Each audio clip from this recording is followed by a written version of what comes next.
This is Rovin Remax Crossroads First Realty 3. I'm Linda Montgomery, and I'm roving around North Texas, highlighting all the people, places, and things that make this a great place to live and invest in real estate. This is a segment of Rovin Gets Real, a time when I provide straightforward real estate advice to consumers in the North Texas real estate market. In my series, How to Choose the Best Real Estate Agent for You, we've come to the hot button topic of what is a fair rate to pay the agent who sells my house? Fair warning, you may not like some of these answers. This is a serious question and one you should be thinking about. But beware that your attitude about real estate commissions as well as payment for other things tells a lot about you. When you entrust a doctor to care for a family member, you want to make sure you receive the best care possible for someone who is very precious to you. Rarely do you choose one doctor over another because of cost. For most people, selling a house involves entrusting the most valuable financial asset they have to a real estate professional.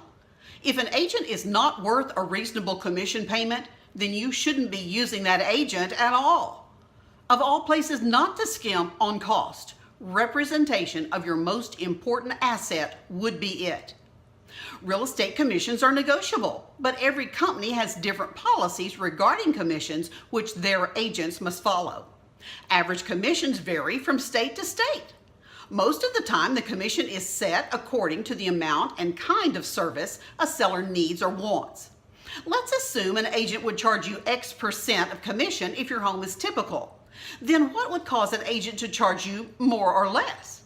One instance in which an agent could charge you a higher commission rate would be for a property that is fairly inexpensive or is vacant land.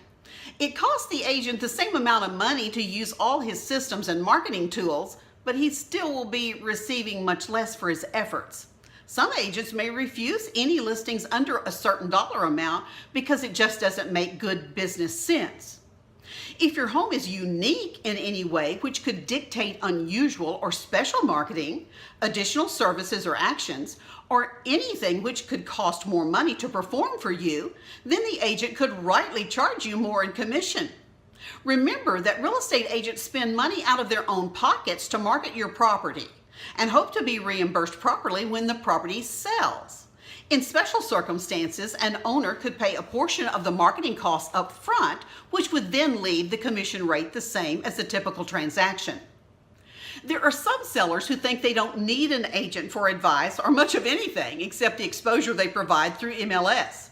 So they want what's called in the industry a minimum service listing. The cost for that level of service is greatly reduced from a typical listing. In that instance, the listing agency provides very few services except the minimum dictated by state law, and the buyer's agent negotiates directly with the seller.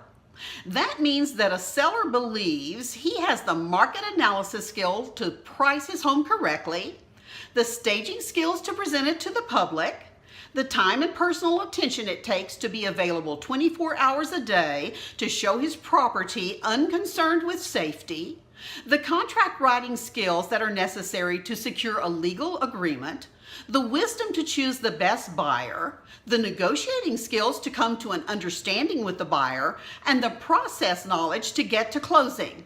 Well, gee, anyone can do what it takes an experienced agent years and years to acquire. It also means that the buyer's agent is put in a very bad position. He or she will have to do the work of two agents, treat the seller fairly since he has no one to give him advice, but only get paid a portion of the commission in order to get the buyer what he wants. While the seller is skimping on paying an agent to represent himself, he takes advantage of another agent representing the buyer. Not a flattering picture.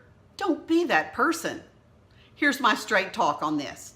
Unless you are very knowledgeable about the real estate industry or have sold real estate successfully recently, did you get all those qualifiers? Or you have bought and sold multiple properties, selling your home by yourself or only paying for a minimum service listing is a terrible idea, usually caused by arrogance or an attitude about money that causes you to resent paying anyone for anything. And I didn't stutter when I said that.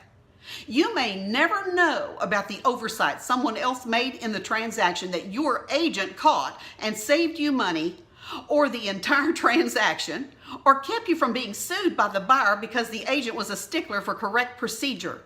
You won't know how critical one skip step could have been when your agent caught the error. You can see marketing and you can see open houses and other things an agent does to get exposure for your listing. What you can't always see at first glance is the level of knowledge and experience, the instinct, the people reading skills, the market perspective, and the advice and care a top professional agent provides a seller. It's a bit like the country doctor who answered a patient's question about why it cost $1,000 for a 15-minute procedure.